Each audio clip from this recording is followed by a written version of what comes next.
वक्फ bill का कानून पेश किया। नीतीश कुमार के पास सिर्फ 13 या 14 एमपी, कितने आसिम बखार? 13 हैं, 13 या 16, 13 हैं। अगर एमआईएम पार्टी के 3 एमपी होते, अख्तर उल ईमान और इम्तियाज जलील मेरे साथ होते, मोदी 10 बार सोचते थे ये बिल को लाए ना लाए, मगर आप थाली मार रहे हैं, आप लोग थाली मारते हैं। अगर हमारे 3 एमपी होते, वो कानून या वो बिल नहीं आता जिसके जरिए नरेंद्र मोदी, उनकी सरकार वक्फ को खत्म करना चाहते हैं पूरे भारत में। कोई जायदाद वक्फ की नहीं रहेगी, मेरी बात मैं जिम्मेदारी के साथ कह रहा हूं। कोई जायदाद नहीं रहेगी वक्फ की। कलेक्टर को इतना पावर दे दिया जाएगा कि कोई भी कलेक्टर के पास जाकर बोलेगा, ये कलेक्टर साहब, ये जो यतीम खाना है, ये जो खानखा है, ये जो दरगाह है, ये जो मस्जिद है, ये वक्फ नहीं है। अब मेरे इस बोलने के बाद बहुत से लोग बोलेंगे, ओवैसी तुम क्या कह रहे हो, पागल हो क्या?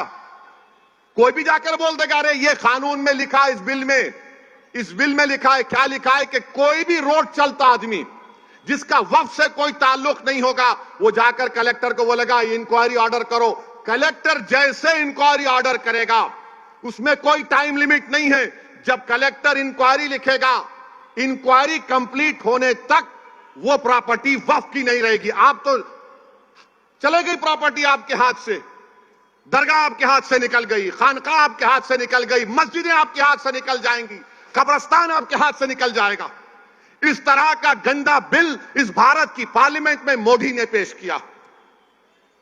और आपको मालूम, वक्फ बाय यूजर, उसका मतलब यह है कि अगर कोई बरसों से किसी चीज को इस्तेमाल कर रहा है तो वक्फ बाय यूजर है। और यही प्रोविजन हिंदू धर्म में भी है। हिंदू धर्म की लॉ की मशहूर किताब बीके मुखर्जी, उसमें लिखते हैं बाय यूसेज ये मंदिर की बन जाती है। ओडिशा के एंडोमेंट में, आंध्र, तेलंगाना के, तमिलनाडु के एंडोमेंट में यह वक्फ बाय यूजर का कॉन्सेप्ट है। मगर मोदी बोल रहे नहीं रहेगा। उसका नुकसान क्या होगा? मोदी बोल रहे हैं डॉक्यूमेंट लेकर आओ। अगर आपके इलाके में 200 साल पुरानी मस्जिद है, कहां डॉक्यूमेंट मिलेगा? कहां डॉक्यूमेंट मिलेगा? हाजी अली की दरगाह पर दावे पेश करते हैं, वो खैर वो ट्रस्ट में है, मगर वहां पर भी जाके बोलेंगे नहीं नहीं नहीं है। क्या करेंगे आप?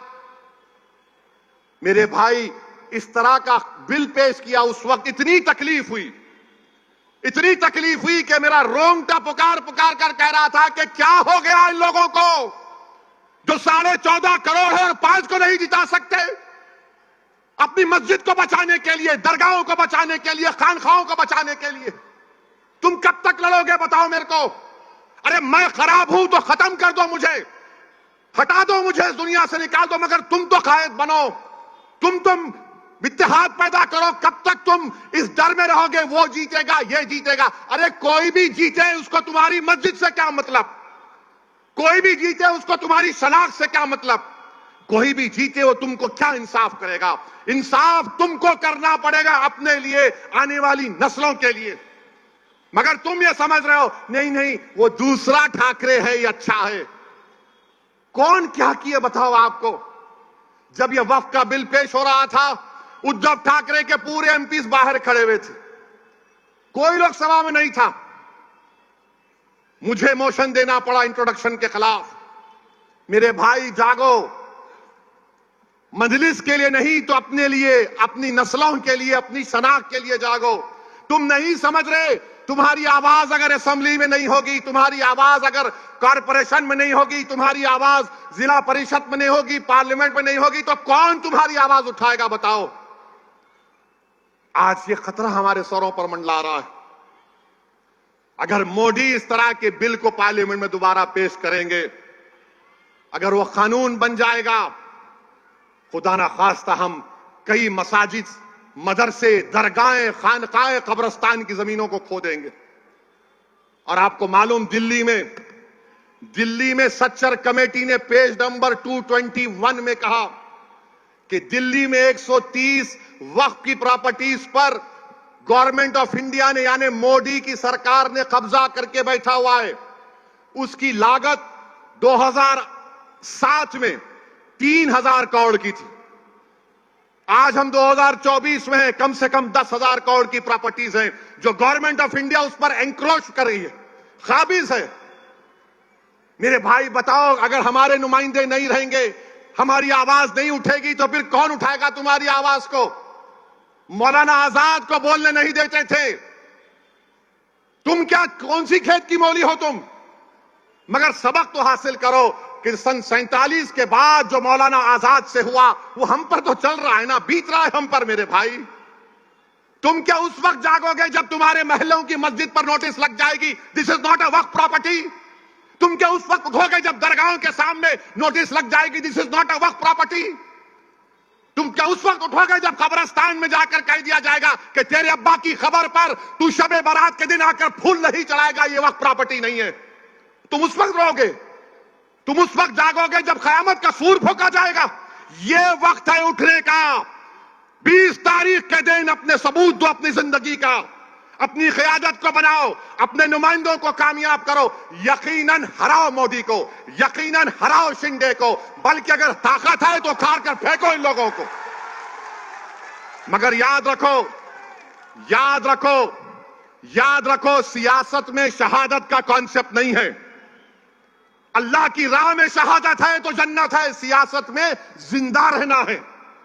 तुम जिंदा रहोगे तो नेक अमाल करोगे, तुम जिंदा रहोगे तो काम करोगे। फैयाज भाई बहुत अच्छे हैं, हमेशा हम पुकारे तो आ जाते। कब तक आएंगे फैयाज? अगर फैयाज तुम्हारा आमदार बनेगा तो फैयाज ताकतवर नहीं, तुम ताकतवर होगे, तुम ताकतवर होगे। तो मेरे अजीज दोस्तों और बुजुर्गों, एक और मिसाल देकर बात को खत्म करता हूं। एक शख्स महाराष्ट्र में अल्लाह के रसूल सल्लल्लाहु अलैहि वसल्लम की शान में गुस्ताखी करने की कोशिश की। कोई रहमतुल आलमीन की शान में गुस्ताखी नहीं कर सकता, यह मेरा ईमान है। कोई नहीं कर सकता। जिसके लिए जमीन और आसमान बनाई गई, अरे तू कौन है जो रहमतुल आलमीन है? इसने अनाप शनाप बकी, कौन आवाज उठाए? उद्धव ठाकरे?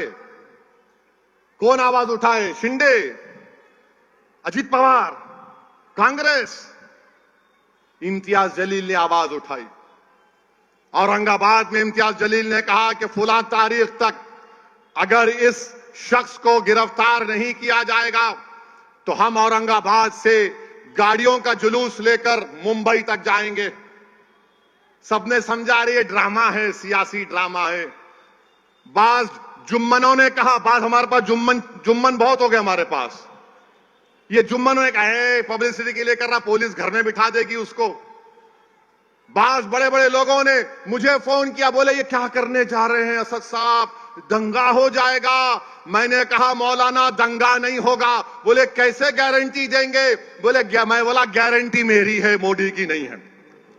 हमने कहा एहतजाज होगा और एहतजाज हुआ, लोग जमा हुए तो औरंगाबाद के पुलिस के आला अहदेदार इम्तियाज जलील के पास गए और बोले क्या कर रहे हैं? इम्तियाज ने मुझे फोन किया, मैंने कहा तुम पुलिस से बोलो कमिश्नर को, अगर तुम मुझे थाने को जाने नहीं दोगे तो मैं ये पूरी गाड़ियां लेकर, क्योंकि उस दिन औरंगाबाद में अमित शाह देश के गृह मंत्री थे, बोले हम उनके पास चले जाएंगे। तो बोले नहीं नहीं नहीं आप चले जाओ। 10,000 गाड़ियों के साथ काफिला निकला। जो लोग ये समझ रहे थे कि महाराष्ट्र का अल्पसंख्यक समाज का मुसलमान एहतजाज नहीं कर सकता पुरअमन, हमने उन सब को गलत साबित किया। मैं लाखों सलाम करता हूं आप लोगों को जो आप लोगों ने हिस्सा लेकर उस एहतजाज को कामयाब किया और अपने तारीख रकम कर दी अल्हम्दुलिल्लाह। आज आकर बोलते हैं ये वोट काट रहे हैं, फुला कर रहे हैं। अरे तुम्हारे मुंह में अल्लाह ने जबान दी थी, तुम भी एहतजाज कर सकते थे। नहीं हम जाके पुलिस में कंप्लेन करें। अरे पुलिस में कंप्लेन तो 12वीं पास बच्चा भी कर सकता है। तुम तो दावा कर रहे थे ना नेता होने का, कायद होने का, रहबर होने का। जब रहमतुल्लाह आलमीन का मामला आया तो तुम पीछे हट गए। मेरे अजीज दोस्तों और बुजुर्गों, समझिए नुमाइंदे की जरूरत है। आपके वोटों से आपका मुंतखब शुदा नुमाइंदा होगा, वो आपके लिए लड़ेगा, आपके लिए जद्दोजहद करेगा। इल्जामात तो मंजलिस पर लगते रहते हैं। अब ये आपके महाराष्ट्र के deputy chief minister Fadnavis Aurangabad को आके बोले, सुन ले असदुद्दीन ओवैसी, सुनो देवेंद्र फडणवीस, तुम अमित शाह और मोदी तीनों बैठकर भी मेरी जबान का मुकाबला नहीं कर सकते, याद रखो। अब बोले वोट जिहाद, कल तक लव जिहाद था, फिर जमीन जिहाद, फिर एक जॉब जिहाद, अब वोट जिहाद हुआ। अच्छा मोदी जी जरा बताइए वोट जिहाद का डेफिनेशन क्या है? अमित शाह बताओ वोट जिहाद का डेफिनेशन क्या है? तुम अयोध्या में हार गए, कैसे हारे? फडणवीस बोल रहे वोट जिहाद और धर्म युद्ध होगा, लोकशाही में लोकतंत्र में धर्म युद्ध होगा। अरे फडणवीस तुम कब तक हिंदू मुस्लिम करोगे? तुमने क्या काम किया बताओ ना? तुमने कुछ काम नहीं किया, तुमने डाका डाला एमएलएस को लूटने के लिए, तुमने एमएलएस की चोरी की, तुम सत्ता में नहीं आए मगर तुमने सत्ता को छीन लिया और बोल रहे ओ सुनो वैसी, मैं कह रहा हूं सुनो फडणवीस, तुम जिहाद के माने नहीं जानते। बोलते मालेगांव सेंट्रल में हम धूलिया की सीट मालेगांव सेंट्रल की वजह से हारे। अरे फडणवीस तुम तो 1819 में भी हारे थे, 1918 में भी हारे थे। मालेगांव के किले में जब तीसरी जंग हुई मुसलमानों मराठा और अंग्रेजों की, तो मराठाओं की फौज में मुसलमान थे जिन्होंने अंग्रेजों से मुकाबला किया, उन्होंने अपनी जानों को कुर्बान कर दिया। बल्कि उनके नाम आपके सामने कहना चाहूंगा ताकि नौजवानों को मालूम हो जाए कि उनके नाम क्या थे। उनके नाम में फडणवीस नहीं था, बाय द वे। उनके नाम में क्या था? सुलेमान शाह, इस्माइल अल्लाह रखा, शाबान भिकारी, बुद्धू फरीदास, अब्दुल गफ्फार, इनको फांसी पे लटकाया गया। अब्दुल्ला खलीफा और मोहम्मद अनवर को जेल में अंग्रेजों ने मार मार कर कत्ल कर दिया। फडणवीस सुनो, तुम ये समझते हो कि कोई तुम्हारे पैर के पास बैठ के बोलेगा आप सरकार है? अरे कोई सरकार नहीं है। बाबा साहेब अंबेडकर के संविधान ने फडणवीस को ओवैसी को बराबर कर दिया। कोई बड़ा छोटा नहीं है। बल्कि सुनो फडणवीस, मैं तुम्हारे से बड़ा हूं एतबार से, अल्हम्दुलिल्लाह। लव जिहाद। अच्छा फिर क्या बोल रहे प्रधानमंत्री, क्या बोल रहे हैं? नई बात करें, एक है तो सेफ है। मोदी जी कितना फेंकेंगे आप? पार्लियामेंट इलेक्शन में आपने कहा कि हिंदू बहनों के गलों से मंगलसूत्र निकालकर मुसलमानों को दे दिया जाएगा, हिंदू भाइयों की भैंसों को लूटकर मुसलमानों को दे दिया जाएगा, मुस्लिम औरतें ज्यादा बच्चे पैदा कर रही हैं। मोदी जी आपके वालिद साहब ने भी बहुत बच्चे पैदा किए थे, गलत किया था क्या? अमित शाह के कितने भाई बहन बताओ हमको? आप हमारी मां और बहनों पर इल्जाम लगा रहे। अब मोदी जी बोल रहे एक है तो सेफ है। अमित शाह इसको बढ़ाकर बोल रहे अब वक्फ की प्रॉपर्टीज डिक्लेयर कर दी जाएगी। अमित शाह, मोदी, फडणवीस, मैं मुंबई में खड़े होकर बोल रहा हूं, वो जो दुनिया का दौलतमंद आदमी है जिसके बेटे की शादी में मोदी जी आप मुस्कुराते हुए गए थे, वो यतीम खाने पर बनाई गई है मुसलमानों के। लो यतीम खाने की जमीन वापस लो। अमित शाह, फडणवीस तुम नहीं लोगे क्योंकि तुम दौलतमंदों के घर में जाते हो शादी के लिए। तुम गरीब की बस्तियों से, गुर्बत से तुम्हारा कोई ताल्लुक नहीं। यतीम खाने की जमीन पर 21 करोड़ में बिल्डिंग बनाई गई। सुप्रीम कोर्ट में फैसला है, अभी केस चल रहा है। मेरे भाई मोदी जी बोल रहे एक है तो सेफ है। 10 साल से सेफ नहीं थे हम लोग। मैंने उसका जवाब दिया कि अखंड है तो सेफ है, अखंड है तो सेफ है। हम अनेक हैं तो अखंड हैं। मेरे भाई ये जो तकालीफ हम आज उठा रहे हैं ना, biggest minority of the country हम है, जरूर हैं। हमने इस मुल्क की आजादी की लड़ाई 1810-20 में शुरू की, जब ये संघ परिवार के लट लेकर फिराने वाले नहीं थे। हमारे उलमाओं ने शुरू की थी, अपनी जानों को कुर्बान कर दिया। वो मौलाना आजाद के बारे में यह कहा गया कि इनको मंत्री नहीं बनाना चाहिए। आप सोचिए, ये मैं इसलिए बता रहा हूं कि लोग मजलिस को गाली देते हैं, असदुद्दीन ओवैसी पर इल्जाम लगाते। एक एक बात सच कह रहा हूं। अगर कोई इनकार करेगा तो वक्त बताओ, मैं आता हूं डॉक्यूमेंट्स लेके, तुम सामने नहीं बैठ पाओगे। मुझे गुस्सा इसलिए आता है, मुझे तकलीफ इसलिए होती है मेरी जबान को लोग बोलते हैं बड़ा कड़वा बोलता, अरे कड़वा नहीं, सच्चाई को बयान कर रहा हूं। आज सब बोल रहे मौलाना आजाद ऐसे थे, मौलाना आजाद वैसे थे। मौलाना आजाद ने को कहा गया कि आप जाकर रामपुर में इलेक्शन लड़ो। मौलाना आजाद ने कहा मैं नहीं लड़ूंगा रामपुर में जाकर। तो लोगों ने कहा जाइए आप। उन्होंने कहा क्यों? वहां ज्यादा मुसलमान हैं, आप जीत जाएंगे। ये पहला इलेक्शन पार्लियामेंट का। हम 2024 में यही हाल है नहीं? ये बताओ मेरे को आप। यही हाल है, कुछ नहीं बदला। जहां पर मुस्लिम अकलियत की एम्पावरमेंट की बात आएगी, और उस जमाने के जो हमारे बड़े बड़े लोग थे, अल्लाह उनको उनकी मगफरत करे, वो लोग क्या बोलते थे? नहीं नहीं छोड़ो, सियासत छोड़ो, लीडरशिप की बात मत करो, हमारी तहजीब की हिफाजत होना चाहिए। आज मैं आपसे कह रहा हूं, तुम्हारी तहजीब की हिफाजत, तुम्हारे इबादत गाहों की हिफाजत, तुम्हारी शनाख्त की हिफाजत, तुम जिस तरह जिंदगी गुजारना चाह रहे हो उसकी हिफाजत, तुम्हारे औलाद का मुस्तकबिल, इसका ताल्लुक सियासी ताकत से है, सियासी नुमाइंदगी से है। अगर तुम्हारे पास सियासी ताकत नहीं होगी, तुम्हारे पास तुम्हारा कोई सियासी नुमाइंदा नहीं रहेगा, ना तुम्हारी तहजीब बचेगी, ना तुम्हारी इबादत गाहें बचेंगी, ना तुम्हारी शनाख्त बचेगी। ये उस वक्त की बात कर रहा हूं मैं आपको, 1947 की बात कर रहा हूं। मौलाना आजाद क्या लेकर गए इस दुनिया से? बताओ, जो लोग आज मुझे गाली देते, ये बात सच है या नहीं है? बताओ मेरे अजीज दोस्तों और बुजुर्गों। लोग बोलते नहीं नहीं, मुस्लिम अकलियत अगर पॉलिटिकल लीडरशिप को बनाएगी तो देश के हित में नहीं है। अरे जालिमों, देश के हित में है मुस्लिम लीडरशिप। हर समुदाय का लीडरशिप होगा, मराठाओं का होगा, दंगरों का होगा, सब समाज का होगा, मराठाओं का होगा। मगर जब मुस्लिम एम्पावरमेंट की बात आ गई, नहीं नहीं नहीं नहीं, ये ठीक नहीं है। क्यों ठीक नहीं है? क्योंकि तुम हमेशा सरेंडर कर जाओ, सरेंडर कर जाओ, सबमिशन जो बोलते अंग्रेजी में। मेरे भाई, सरेंडर और सबमिशन से काम नहीं होता, आपको एक एजेंसी की जरूरत है, और वो एजेंसी का रूप आज मजलिस इत्तेहादुल मुस्लिमीन निभा रही है पूरे भारत की जमहूरियत में। इसीलिए नफरत करते हैं, इसीलिए पसंद नहीं करते। अरे वो आजाद के बारे में तुमने क्या किया, जिसको नेहरू बोलते थे ये हमारे अमीर कारवान है, और उसी अमीर कारवान को कांग्रेस की सदारत हटा दिए। अमीर कारवान बोलते थे जवाहरलाल नेहरू।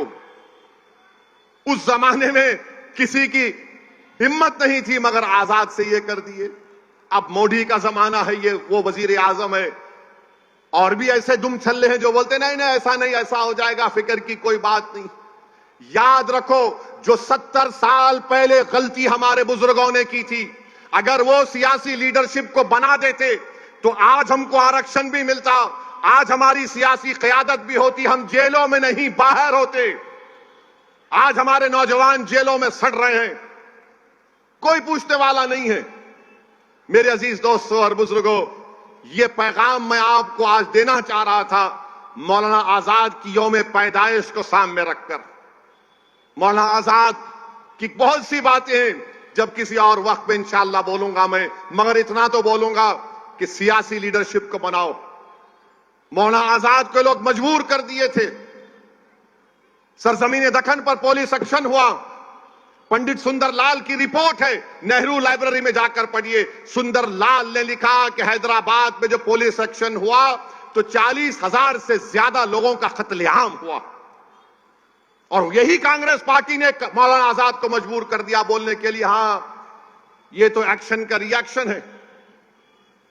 आपको मालूम, कभी आपने पढ़ा कि 1950 और 60 के दहे में 8 लाख बंगाली मुसलमानों को भारत से निकालकर फेंक दिया गया था? तुमने पढ़ा कहीं पर? तुमको कोई नहीं बोलेंगे, मैं बता रहा हूं कब हुआ था ये। श्रीनगर में हजरत बल में नबी करीम सल्लल्लाहु अलैहि वसल्लम के मुंह मुबारक का एक वहां पर एक हादसा हो गया था। पूरे मुल्क में तूफान उठा तो 8 लाख को बाहर कर दिया गया। किसने निकाल दिया था? आसाम से जाओ डिटेंशन सेंटर में डालो इनको, बाद में नेहरू को वापस लेना पड़ा। अरे तारीख हम पढ़ते हैं। अगर हमारी जबान कड़वी है तो तुम्हारे जुल्म की वजह से है। अगर हम कहते हैं कि आपकी सियासी लीडरशिप होना इसलिए कि हमारे बुजुर्गों को नुकसान पहुंचा, आज अगर फैयाज जीतेगा इंशाअल्लाह ताला तो वो आज के लिए नहीं है, इन मासूम बच्चों के मुस्तकबिल अच्छा होगा। जो तकालीफ हम और फैयाज साहब और हमारे बुजुर्ग उठाए, कम से कम ये आने वाला जनरेशन, ये नस्ल उस तकालीफ को नहीं उठाएगा। तो मेरे अजीज दोस्तों और बुजुर्गों, मेरी आपसे दमन गुजारिश है कि आपको 20 तारीख के दिन अपने के कोर्ट का सही इस्तेमाल करना है। अब आप जानते हैं कि हर पार्टी बोल रही है कि हम इतना दे देंगे, लाडली में उतना दे देंगे, हम फुला कर देंगे। ऐसा बोल रहे हैं जैसे अब्बा की दौलत लुटा रहे हैं बाहर आवाम पर, महाराष्ट्र की। अबे तुम्हारे बाप की औलाद नहीं है, तुम्हारे बाप की दौलत नहीं है ये। कोई जहेज में नहीं आया ये दौलत बांटने के लिए। कोई बोलता मैं ये कर दूंगा। आपको मालूम महाराष्ट्र में अभी कर्जा कितना है? महाराष्ट्र सरकार का कर्जा 5,32,000 करोड़ रुपये। 2019 में 3,35,000 था, वो बढ़ के माशाल्लाह शिंदे बोले मेरा क्या है, छोड़ना ले 5,32,000 करोड़ रुपये। अभी 2030 में 2030 के आने तक महाराष्ट्र सरकार को उस कर्जे का 2,75,000 अदा करना है। तो ये लोग क्या करते हैं, अब 2,75,000 अदा करना है, मार्केट से 80,000 करोड़ उठाते, उसमें से आधा पैसा कर्जे में देते, आधा पैसा बोलते ले लूटो, खाजा का लंगर है लेके जाओ। मगर नुकसान किसका हो रहा है? गरीबों का हो रहा है, गरीबों का हो रहा है। कहां जा रहे पैसे आपको मालूम? किधर जा रहे पैसे आपको मालूम? गरीब को मिलता ही नहीं। नेताओं के जेब में पैसे चले जाते, 1 2 का 4 करते, दिखाते 20, 8 इनके पास, एक 6-7 दिखाने को फोटो गरीबों को मिलता। फिर आप जानते हैं कि मुंबई लोकल जो चलती है आपके पास, हाई कोर्ट का ऑर्डर मैं पढ़ा हूं। बैठ जाओ भाई, ये ब्लू शर्ट बैठो, भड़काओ भाषण हो रहा है, बैठो, डिस्टर्ब मत करो हमारे वोटर को। हमारा वोटर पूरी तवज्जो से सुन रहा भी बात को। मुंबई लोकल में बॉम्बे हाई कोर्ट ने कहा कि हमको शर्मिंदगी है कि इसमें सफर करने वालों को कैटल की तरह, जानवरों की तरह ट्रीट किया जाता है। 2023 में मुंबई लोकल पर 2,590 लोगों की मौत हुई है। मुंबई लोकल में 2,590 लोगों की मौत हुई है, 2,451 लोगों जख्मी हुए हैं। ये डबल इंजन की सरकार कैसे है कि 2,590 मर गए शिंदे, 2,590 लोग मर गए फडणवीस, तुम्हारा डबल इंजन और 2,500 लोग मर रहे हैं। तुम क्या मारने के लिए इंजन हो या बचाने के लिए हो, हमको बताओ। फिर आप देखिए, आपके मुंबई की बस बेस्ट सर्विस है, 35 लाख गरीब लोग बेस्ट सर्विस को इस्तेमाल करते, 1,000 बसेस हैं। ये डबल इंजन क्या करना चाह रहे हैं कि आइंदा साल तक, आज बेस्ट के पास 1,000 बसेस हैं जो गरीब इस्तेमाल करता है, 2025 तक शिंदे और फडणवीस बोल रहे हैं जरूरत ही नहीं है, खाली 220 बस रखेंगे। किसका नुकसान होगा इसमें? उस बस में कितना देर इंतजार करना पड़ता गरीबों को बस आने के लिए। ये आपके बुनियादी मसले मसाइल हैं। ये प्राइवेटाइज करना चाह रहे हैं बेस्ट सर्विस को। तो मेरे अजीज दोस्तों और बुजुर्गों, ये मुद्दे हैं। अगर दोबारा ये सरकारें आएंगी, याद रखिए मुंबई में कोई जमीन खाली नहीं रहेगी। बोलेंगे ये तू ले ले, ये तू ले ले, तू माल बना ले, तू ये बना ले। माल के नाम पर माल जमा कर रहे हैं। और याद रखिए, मुझे तो खौफ है इतनी बड़ी जमीन खाली कैसे है। यहां पर आकर देख लिए होंगे, क्योंकि मोदी ये बोलते हैं कि मैं घर से ड्रोन भिजाकर देखता हूं हर चीज को। तो जाहिर है मोदी ड्रोन में देखे होंगे वो दारुल फैज, इतनी बिल्डिंगें, इतनी जमीन खाली है, मेरे दोस्त को मिलना चाहिए। आज जो बड़ी बड़ी बातें करते हैं बीजेपी शिंदे वाले, अरे 1,80,000 करोड़ के 2 प्रोजेक्ट गुजरात चले गए, फॉक्सकॉन का और टाटा एयरबस का। इन लोगों को शर्म नहीं आती कि यहां पर महाराष्ट्र में आएंगे। महाराष्ट्र अगर ताकतवर रहेगा, मुंबई भारत का फाइनेंशियल कैपिटल है, अगर वो ताकतवर रहेगा तो देश ताकतवर रहेगा। मगर बीजेपी के लोग बोलते नहीं नहीं नहीं, यहां से जो भी है निकालो, बाहर लेकर जाओ। और कर क्या रहे हैं? चोरी कर रहे हैं, ये मेरा एमएलए, ये तेरा एमएलए। ऐसा लग रहा है कि एमएलएओं का हर्राज हो रहा है महाराष्ट्र में कि बोल तेरी कितनी कीमत है, उन्हें बोलता मेरी कीमत है, आजा ले ले आजा। फिर वोट डालने वालों की अहमियत क्या रही बताओ आप। आपने पिछले बार मंजलिस के, मैं बाइकुल्ला के वोटर से मुखातिब हूं, अभी आपने एमआईएम को वोट नहीं दिया, आपने किसी और को अपना वोट दिया, हम उस फैसले को मानते हैं। मगर जिस पार्टी को आपने वोट दिया वो दूसरी पार्टी में जाकर बैठ गए, तो बताओ तुम्हारा वोट की अहमियत क्या रही फिर। और क्या गारंटी है कभी कोई आ रहा है तो दूसरी पार्टी ना जम कर ले। ये तो ऐसा हो गया कि सुबह में एक रंग का शर्ट पहनेंगे, शाम में दूसरे रंग का पैंट पहन के निकलेंगे घर से अपने। तो मेरी आप सदैवन गुजारिश है कि मेरी इन बातों पर आप गौर करिए। यहां से आपको अपने नुमाइंदों को कामयाब करना है। और जब बात नुमाइंदों की आती है, मैं बड़ी तकलीफ के आप लोगों के सामने अर्ज कर रहा हूं, बुरा मत मानिए, सच्चाई को बयान कर रहा हूं, मुझे माफ कर दीजिए। 20 साल के बाद 2019 में एक अल्पसंख्यक समाज का मुसलमान इम्तियाज जलील औरंगाबाद से खासदार बना। और जब 2024 का चुनाव आया तो पूरे मिल गए, दोनों शिवसेना मिल गए, दोनों राष्ट्रवादी मिल गए, पुरानी पार्टी मिल गई, हां बीजेपी मिल गई, पांचों मिलकर इम्तियाज को हरा दिए। सबका एक ही मकसद था, कोई भी जीत जाए मगर इम्तियाज ना जीते।